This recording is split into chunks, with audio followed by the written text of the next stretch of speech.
The first thing that PC players do that console players don't is abusing DMRs. Now, obviously, high-level console players are going to use any weapon in the book as they've played the game long enough to know how to use DMRs and other semi-automatic weapons. But for the most part, on a controller, it's very hard to have a fast enough trigger finger to be able to use things like pistols, DMRs, semi-automatic weapons, sniper rifles, things of that nature, because the trigger finger on a controller is so much harder to get kills with. Like I said, if you're a good level player, you're going to be able to get around this, especially if you can set the actuation point for your triggers to activate, or what's known in controller as a trigger dead zone. But you get the idea. Most low rank and mid rank and even average players on controller are not using DMRs, whereas on PC it's a lot easier because all you have to do is click down your mouse button just a tiny bit to shoot, so you can get a much more reliable and fast rate of fire on PC, which is why a lot of PC players like to run DMRs compared to a lot of console players that like automatic weapons more. Now, that was just one out of 10 things that PC players prefer to do that console players don't. If you want to see me make a video talking about 10 things console players do that PC players don't, let me know in the comments. The second thing PC players do that console players don't is sticking to one sensitivity. Now, I will say being able to switch from one sensitivity to another on PC is a lot easier. It's a lot easier to get used to a new sensitivity on PC than it is on console.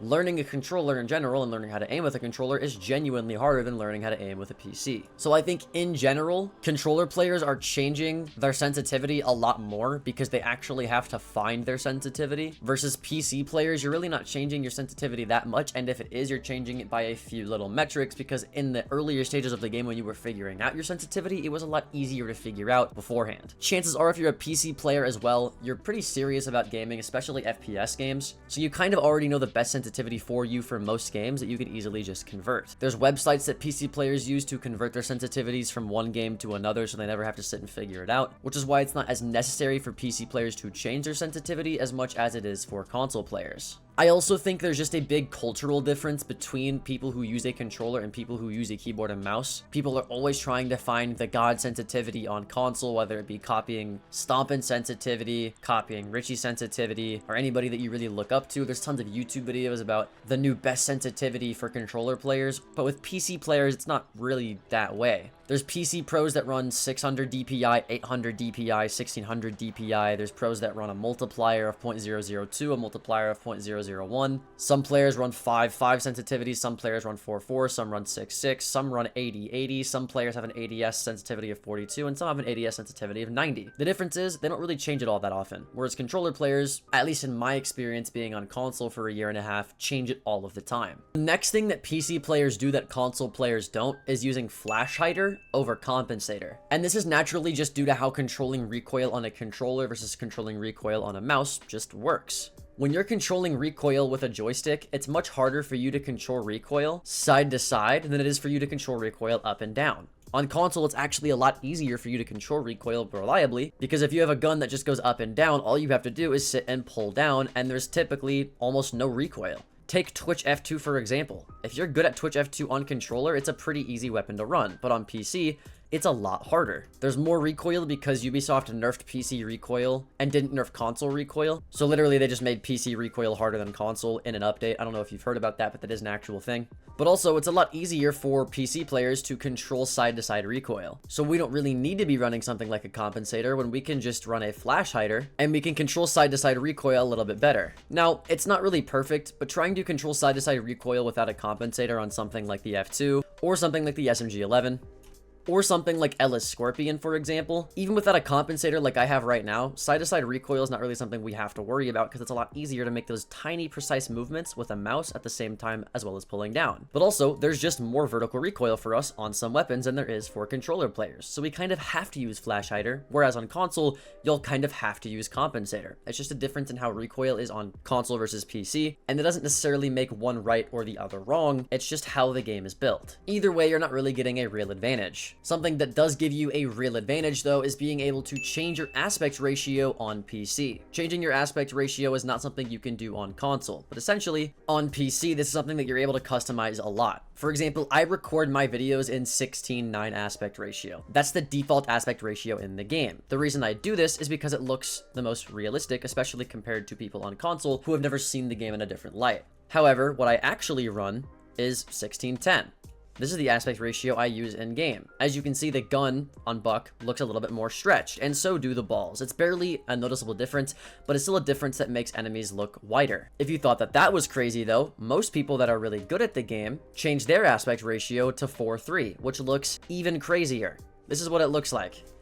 You have a lot less peripheral vision, which is why sometimes you'll go over to your FOV slider and change it to 90. But like still, the game looks completely different. Scopes take up more of your screen and everything is super stretched and wide. Kind of like these balls. They're supposed to be a perfect circle, but obviously they're more oval-like and stretched compared to what they look like on 16.9. Running stretched res does come with its advantages. For example, these are what dummies look like on 16.9. If I were standing on this line, shooting this guy and seeing him is a little bit difficult. However, if I were to change my aspect ratio to, let's say, 5:4, it's a lot easier to see that guy. He's a lot more stretched out and there's more room physically because he, as a player, is more stretched out. So enemies just look to appear wider and you can see them a lot easier. The issue is because they're so wide, you end up needing really fast reaction time to be able to shoot people because they also appear to be faster. So being able to find a stretched res that makes enemies look bigger but doesn't also make them move too fast is usually what PC players are able to do that unfortunately console players just aren't allowed to do.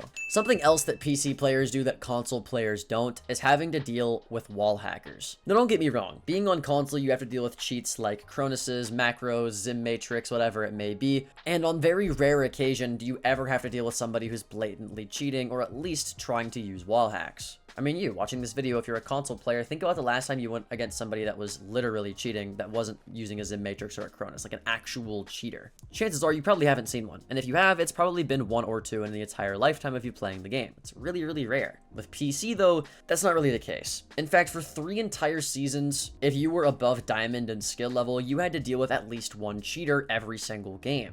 Now, because Klar has been sanctioned and has been given a cease and desist, it's really not that bad, and we only have to deal with wall hackers in 1 in every 10 games. But that still is really, really bad, and dealing with somebody with that big of an advantage makes it almost impossible for you to beat them back. Something that gives PC players more of an advantage, though, is the fact that they have access to the test server. Console players don't have access to the test server, but Ubisoft has stated multiple times that they want to give access to people on the test server to console.